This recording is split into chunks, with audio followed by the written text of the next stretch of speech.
Good morning, Philippines. How are you doing today? Well, don't think too much about it because thinking can hurt you. You hurt your brain. Today, for those of you who like to be horrified and think too much, I'm going to go over a small list of just what I compiled in a few minutes here of some of the craziest things that are a threat to our very existence.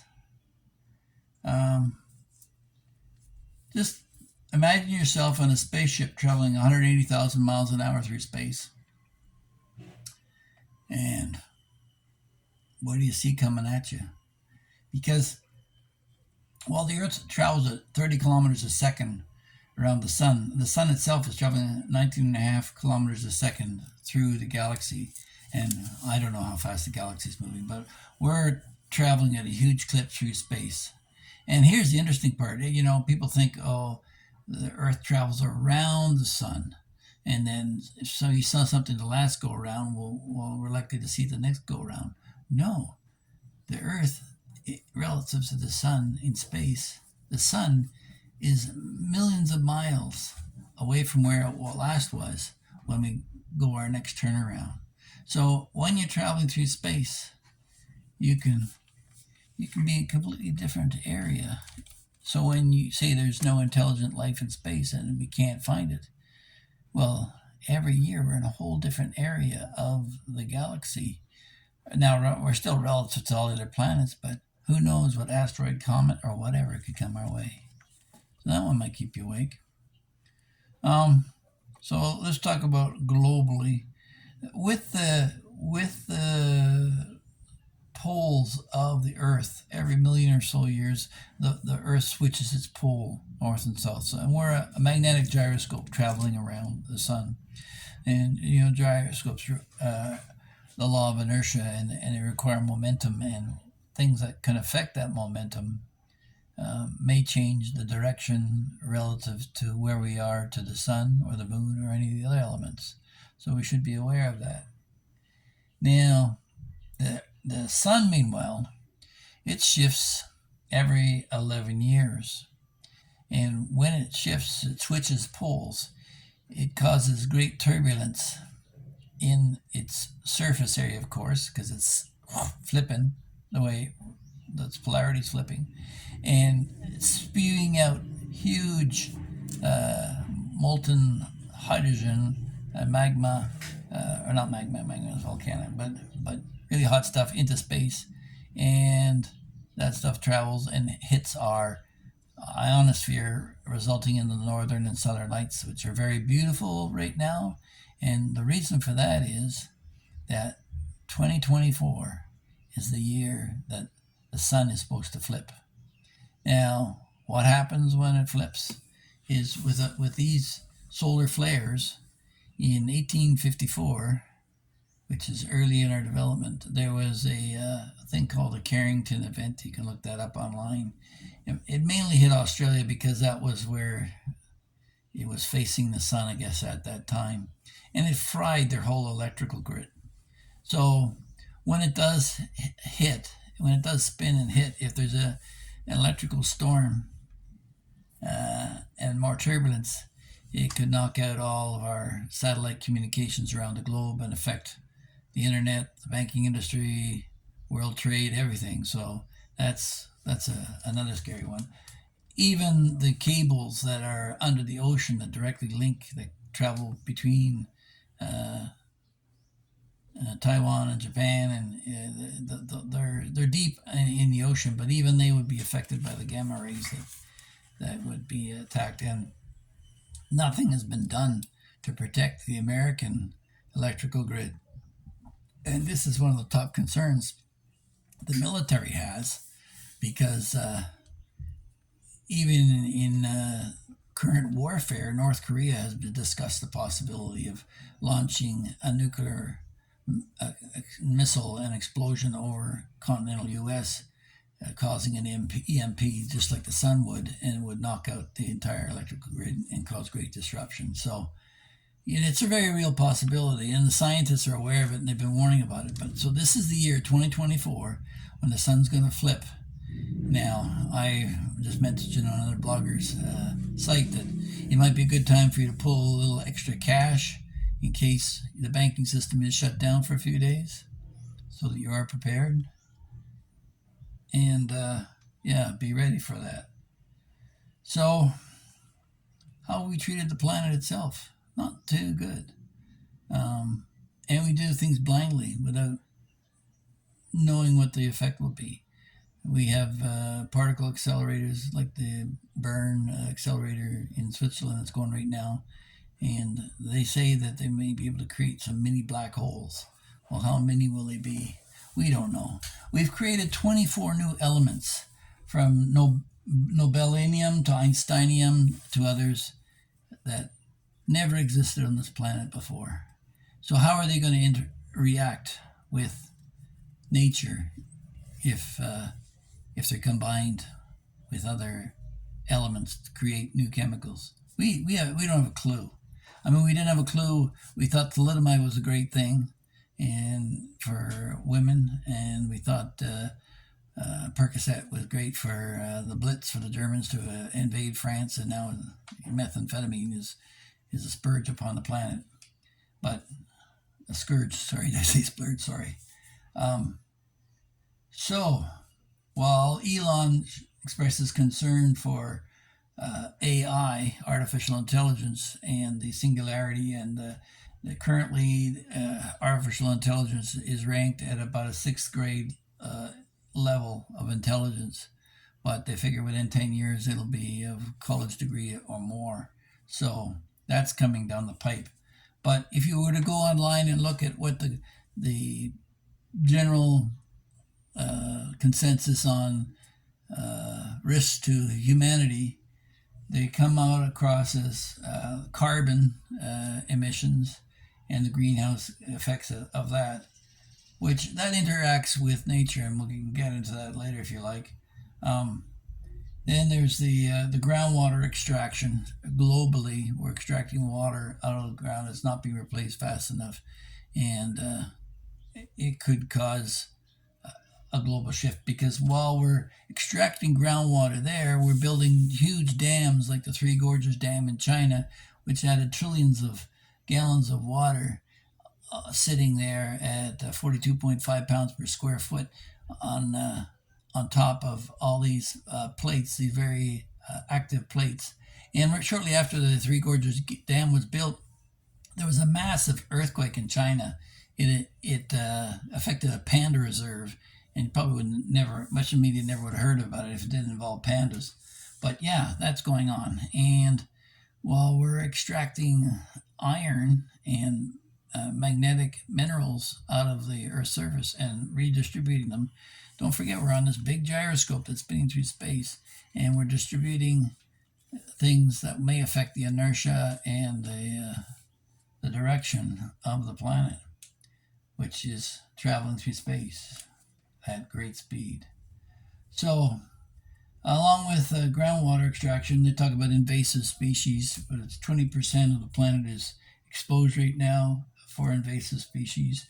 Everything from the wild boar in America to what's it called, capybara, and well, I'm sure you've heard all the news reports of snakes, boas in Florida, and crocodiles and alligators, and different new species of animals that weren't intended to be there, but plants more importantly.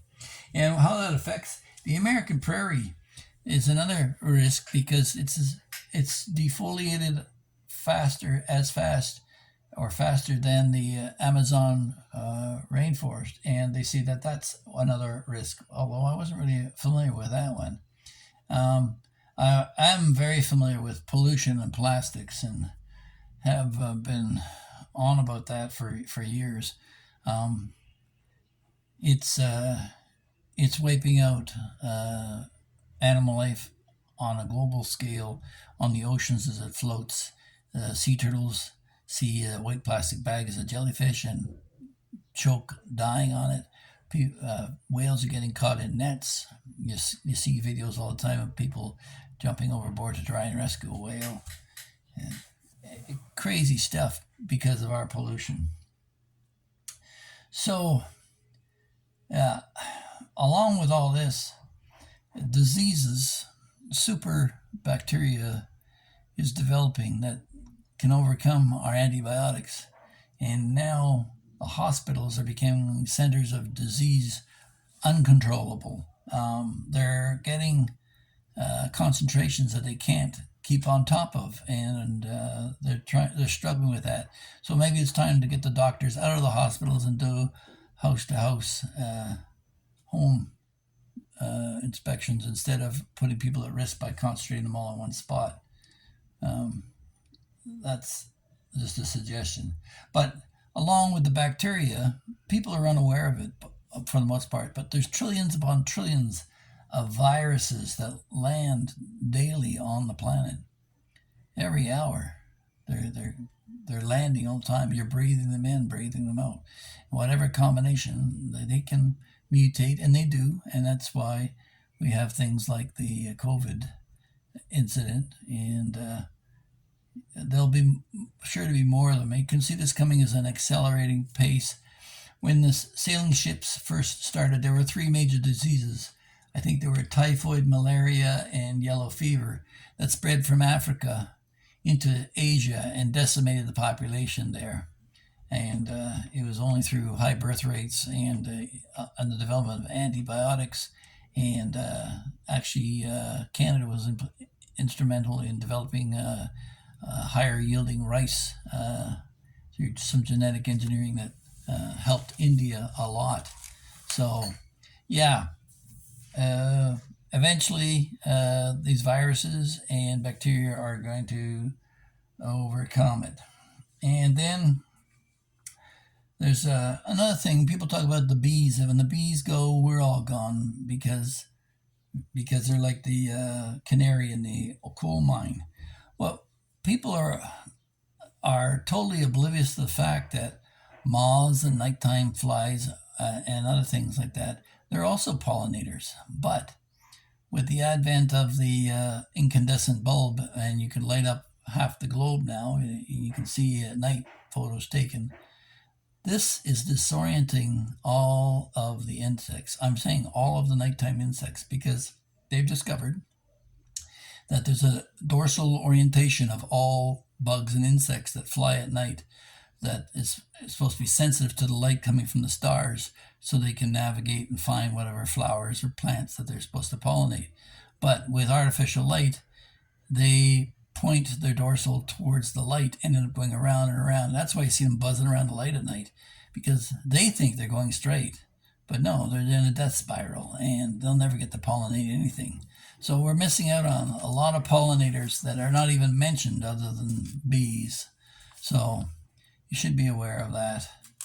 And then, like everything else, we note that there's an increase maybe in Alzheimer's and ADHD and autism, and what's all this from?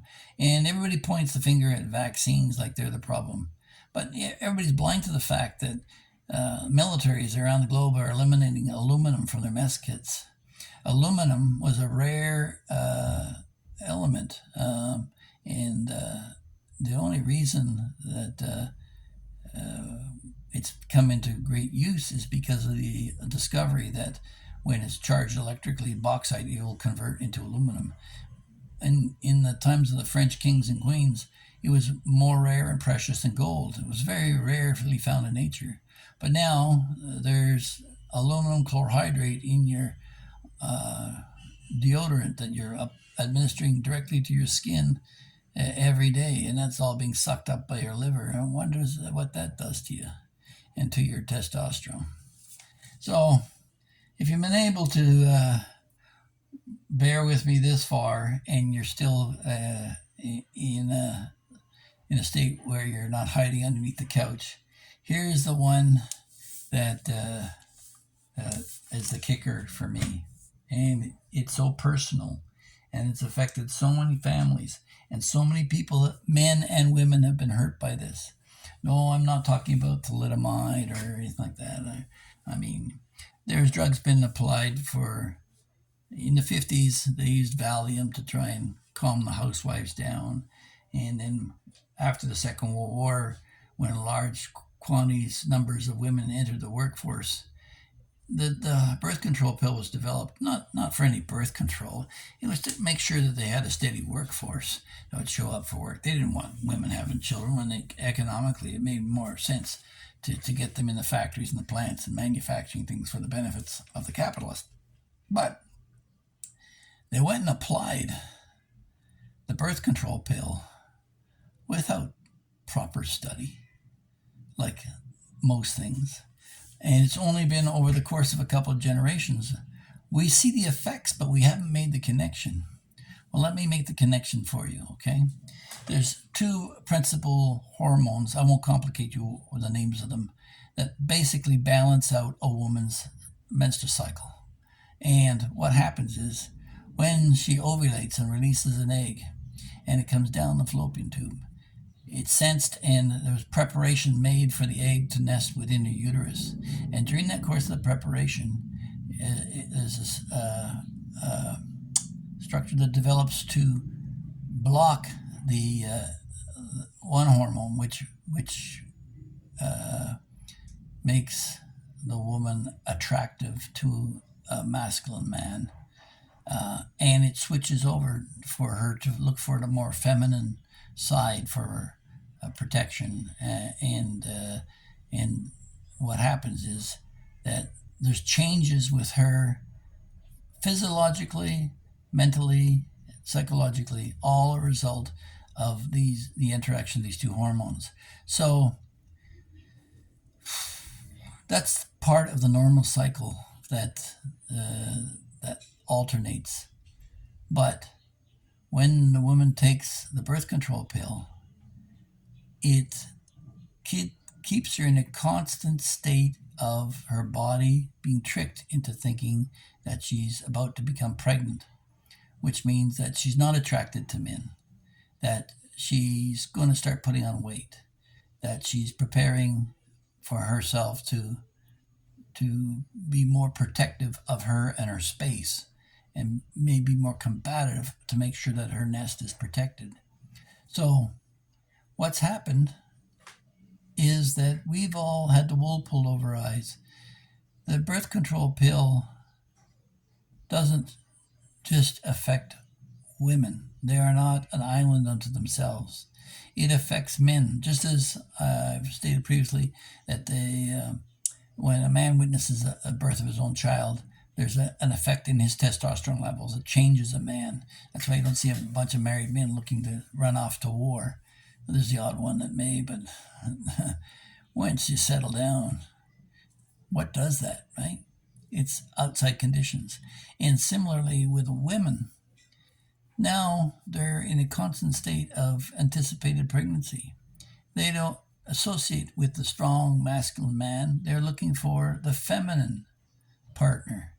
And actually, there's studies now that are saying that when a woman comes off the pill, and if she's hooked up with some guy, some simp, or someone who's got a smaller chin, more feminine looking, she will be turned off by him and go the other way because her natural cycle is coming back, and she'll look for a guy with a broader jaw, a bigger chest, something strong, because that's nature's way. So all this has been going on, and people have kept quiet about it too much. And families have been destroyed. I mean, the divorce rate now in North America for first marriage is 55%, and over 60% for the second marriage, and even more so for a third. So women, they'll hook up with a weaker man, and then change your mind. And that's why there's so much demand for the 1%, the guys who are masculine and macho. Every woman thinks that she deserves a multimillionaire guy with a Lamborghini and big muscles and chests and all the rest of it. It's something beyond their control. They can't understand it. So you could do some more research on this yourself, but I just thought I'd like to bring up some of these things. Hopefully you get some sleep tonight. And if you don't, well, then you'll have time to like, share, and subscribe. Take care, everybody, and God bless.